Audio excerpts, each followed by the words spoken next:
Good morning and good evening for those in the African continent. I am honored to be participating in this first African-Caricom Summit. I wish to thank His Excellency Uhuru Kenyatta, President of the Republic of Kenya, for his leadership and vision in convening the first Africa-Caricom Summit. Our historic meeting comes at a unique and necessary time in history. Belize welcomes the participation with appreciation this engagement that seeks to advance the Africa-Caricom bi-regional agenda.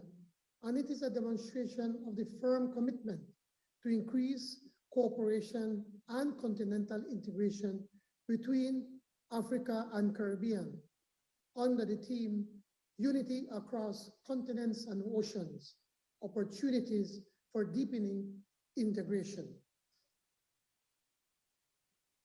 Caribbean and African ties are deeply rooted and based on a shared history, culture, and sense of a common identity, with a common colonial experience that left behind large centers of African diaspora, not only in the Caribbean, but also in the Americas. We have collaborated on and lived the decolonization and equality agendas, a period considered as a very dynamic phase in Africa-Caribbean relations. Now we are obligated to build on the vision and foundation laid by our forebearers, the Marcus Garveys, the Bob Marleys, the Isaiah Mortars of Belize, those who understood the inseparability of the Caribbean and Africa. This summit, Excellencies, is a renewed opportunity to solidify the strong cultural and historical bonds that unite us, not only at governmental level, but also at the people-to-people level.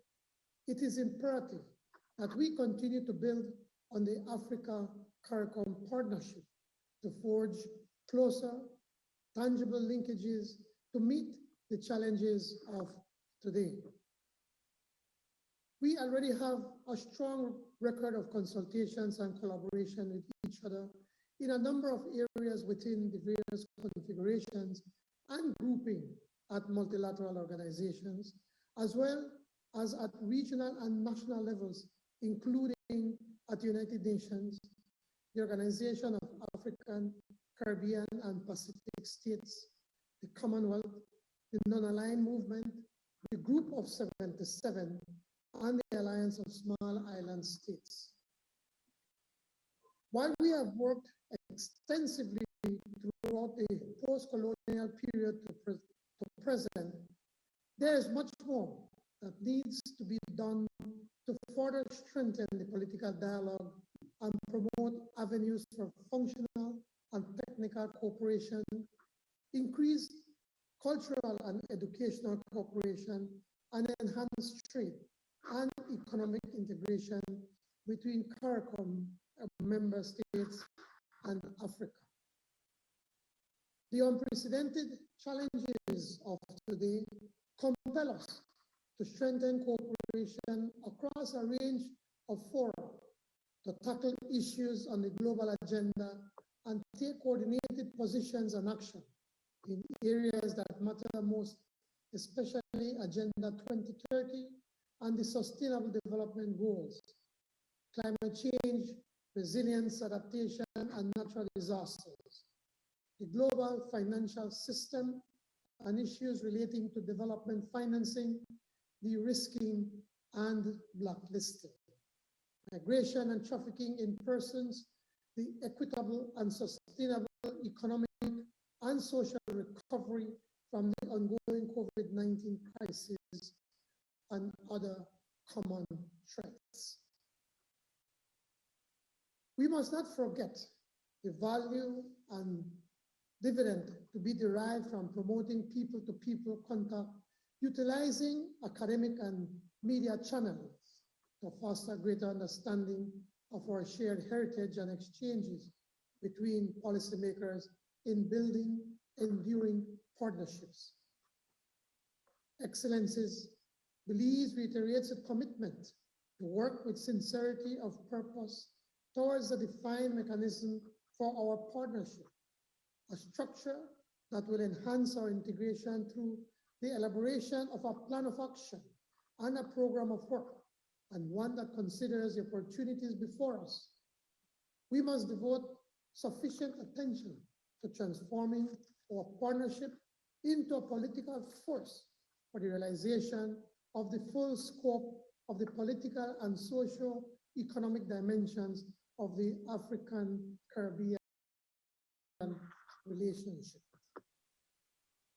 Belize is deeply appreciative to the African Union for the arrangements put in place that enabled CARICOM member states to access the African Medical Supplies Platform, a very important avenue of COVID-19 vaccine access to support our ongoing vaccine programs.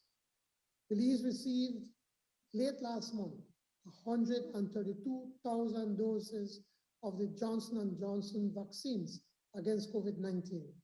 Belize is grateful for this expression of solidarity with the region. I also want to acknowledge the generosity of the Kenyan government in facilitating a joint CARICOM physical presence in Nairobi with the objective of expanding the Caribbean's outreach and developing beneficial relations with all our sister nations on the African continent. We hope that one day, in the not too distant future, Belize can join the joint mission and have its first diplomatic presence on the continent. I wish to close by reiterating the commitment of the government and people of Belize to play our part to build a renewed and comprehensive Africa-Caricom partnership that will strengthen the bi-regional links and transform the relationship into a political, social, and economic force. Thank you.